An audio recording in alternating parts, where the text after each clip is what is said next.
In this lesson, we're going to briefly review lessons 1 and 2 from our fraction section, and then we're going to look at the principles of adding and subtracting fractions. So first of all, we'll do a few review questions, and hopefully you can answer each of these. These review questions are a little bit different than the questions that you looked at in your last lesson, but use all the same principles, and they're going to be important for us as we add and subtract fractions. So question 1, we want to fill in the box to make the equality true. So 2 and 2/5 is the same as 1 and how many fifths? So what we have done is we've taken 1 away from the whole number. And if you recall, if we need to know how many are in a set, well, the 5 tells us how many are in a set. So we have 5 from the whole that we borrowed from or that we have taken away, plus there's 2 parts that were already there, leaves me with their 7/5. So we get a partial improper fraction. So 1 and 7/5 would be the same as 2 and 2/5. This is going to be really important for us for our subtracting fractions in particular. So give it a try. Question 4, 4 and 3/8 is equal to 3 and how many eighths? Well, we've taken 1 whole away from the 4, so that must mean we have 8 parts that we're putting back into the top, plus there were 3 already in the part. You can think of it as, I'll go back to the cans of beer analogy. So you've got 4 cases and 3 loose cans. We're going to take one of those cases and we're splitting it up. So there's 3 full cases, and then there's 8 cans in the whole case that you split up, plus you have 3 partial cases, 3 cans in a partial case already. So that's kind of what we have in this scenario, which gives us 11, so 3 and 11/8. Question 2, rewrite each equation so there is no improper fractions. So we have 2 and 4/3. You'll notice there's an improper fraction here. So 4/3 is equal to, well, there's 1, 3, and 4. So 1 and 4 minus 3 leaves you with 1 left. 1 and 1/3. So the 4/3 equals 1 and 1/3, but we had 2 wholes already. So that must mean we have 3 and 1/3. We're going to see lots of examples of this come up in our adding and subtracting fractions. Same thing down here, 1 and 18/16. Well, 18/16 is equal to, well, there's 1 set of 16, plus there's going to be 2 left over. 18 minus 16 gives me 2, so 2/16, which is the same as 1, and we're going to reduce it.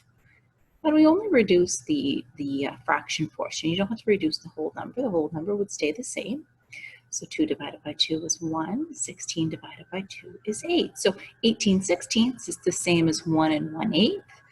We had 1 already there to start with, so we have to add that in. So we're going to have 2 and 1/8. That's a little bit confusing. We're going to see a few more examples of it, so don't worry too much about it, but we're using exactly the same principles as we've seen before. I've just changed the question slightly. We'll jump back to some that are exactly as you saw before. I'm going to reduce the following fractions. So 6/8. Divide the top and the bottom number both by the same number. We're going to take the numerator and the denominator, divide them by the same thing. So 6 can divide by 2, 8 can divide by 2, leaving us with 6 divided by 2 is 3, 8 divided by 2 is 4. Leaves us with 3/4. 12/32. For this one, think about what's the biggest number that you can divide 12 and 32 by? We're going to say we're having a brain freeze moment, and I'm going to only use 2. Yes, you can go larger. You're going to save a step if you go larger than that. 12 divided by 2 and 32 divided by 2. 12 divided by 2 leaves us with 6. 32 divided by 2 leaves us with 16. You will notice that we still have even numbers. So that means we did not pick the largest number. If you chose 4, you would have selected the largest, but we're going to divide by 2 again because 6 divides by 2 and 16 divides by 2, and now we get 3/8. We can't reduce that any further, so this would be our final answer. I throw boxes around my answers. I just like the way you can quickly scan through for your answer when there's a box. Question 2, write the following fractions with the same denominator. There's a reason why I have done this question. And when you do the practice questions in the worksheet or in your workbook, you may see these numbers again. You may not see the exact numerator, but you probably will see the denominator again, just as a hint. So this is one, okay, we want to know how do I make what's the connection between 14 and 21? Something to make them common.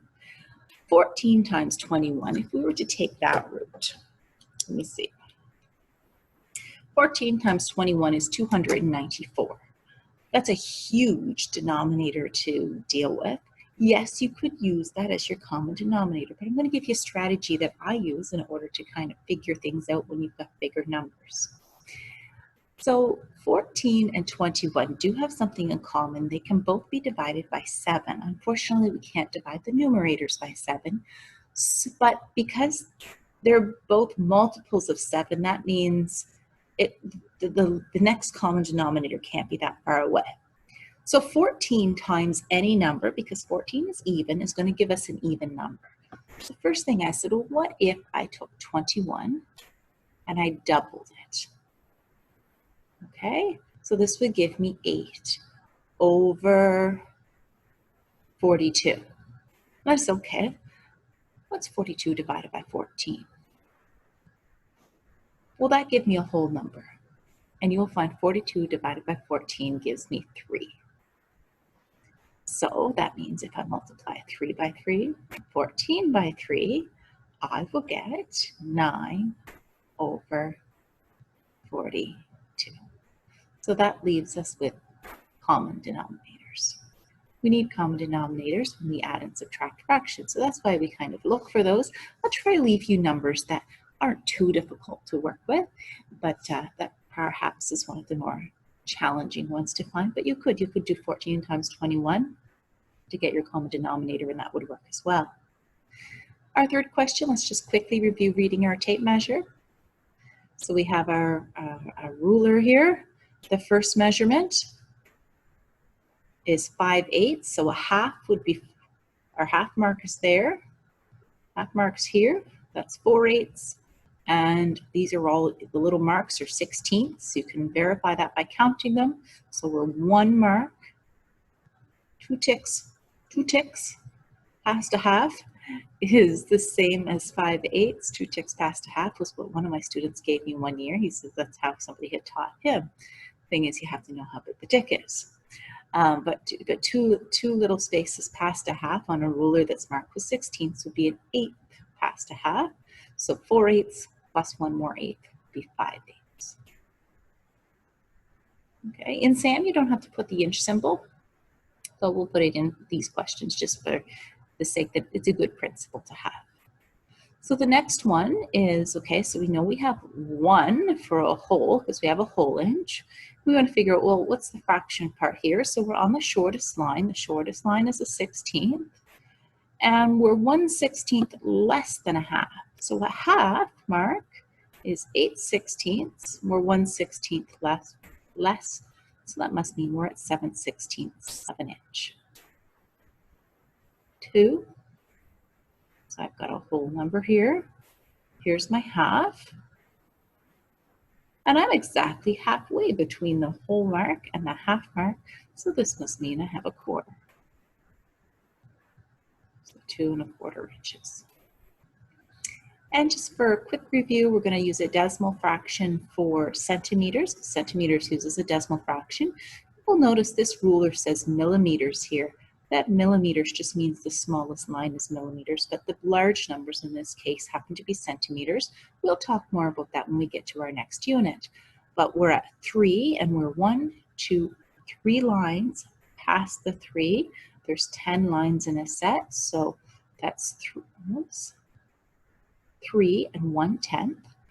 But that's not how we write centimeters. We always use decimals, so 3 and 1/10 is the same as 3.3. This is the only scenario where I'll actually get you to use decimals in this particular chapter. Okay, so that's what we call a decimal fraction. That's where you would see decimal fractions and you would use the decimal fraction. In our conversion section, we'll take some of the inches and turn them into decimals, just because we'll have to when we do our conversions, but we're not going to anything with inches for this unit. You will find you'll leave it in the fraction.